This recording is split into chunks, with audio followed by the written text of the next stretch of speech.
What's up everyone, this is Dream, and today we're doing Clash Force. It's a $5 game. It is on PlayStation and Xbox, so we're going to be focusing on achievements and Platinum Trophy, 15 achievements or trophies, and about a 35 plus minute completion time for varying skill levels.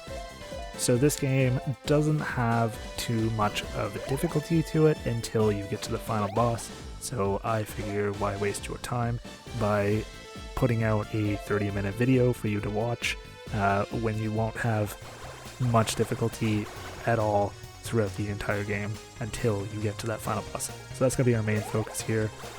This game, side-scroller, 8-bit, you're kind of your generic, easy completion game. Hold the right trigger, which is something I didn't find out until later, because I'm kind of the first button I go to for attack on these kind of games is X.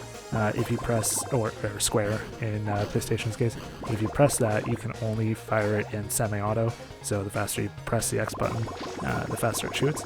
I didn't discover you could hold down the right trigger until this level, and this is level 14, so that was kind of a bummer. For the most part, just take things slow, really observe the level, kill things as cautiously as you can, because that's going to boost your success rate. With all that said, let's jump into the final boss. So here we are at the final boss. It took me about 22 minutes to get to the final boss, and then 11 minutes to beat the final boss. So that is 15 levels that I got through, or 14 I should say, that I got through in 25 minutes, roughly. And then this one level here took me a solid 11 minutes, and I did not die to a boss previously in any of the other levels.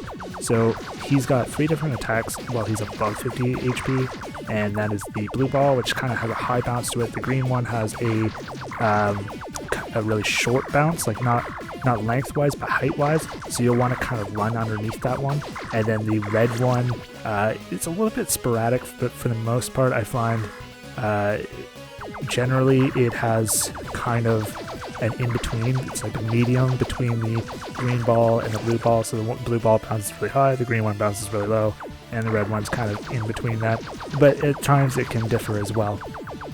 The trick here is going to be a less is more tactic, so we want to get into a position that we can just kind of sit still almost with just little movement, so that we can be as aggressive as possible. So once it gets down to that 50 HP, it's going to then start to get a little bit more hectic.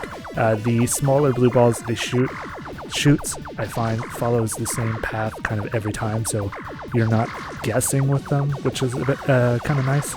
They're just doing the same thing every time, but it does kind of limit where you can dodge. Now you can only dodge backward, because if you go forward, you're going to run into the 3 that follow after the green one, which usually that was my tactic before, but the green one was to move forward. So around like my 10th death, I started finding that more focusing on my own character rather than the boss itself started to help in focusing my movements. So just hold down the right trigger, jump, and give it a whole bunch of goes, and at some point you'll get this nice 1000 out of 1000. Hopefully you get it earlier than I did. Hopefully this video helps. Like and subscribe. We'll see you next time. Hey there. If you liked this video, click the sleeping cat on the left. If you're an achievement/trophy hunter, click this cat on the top right.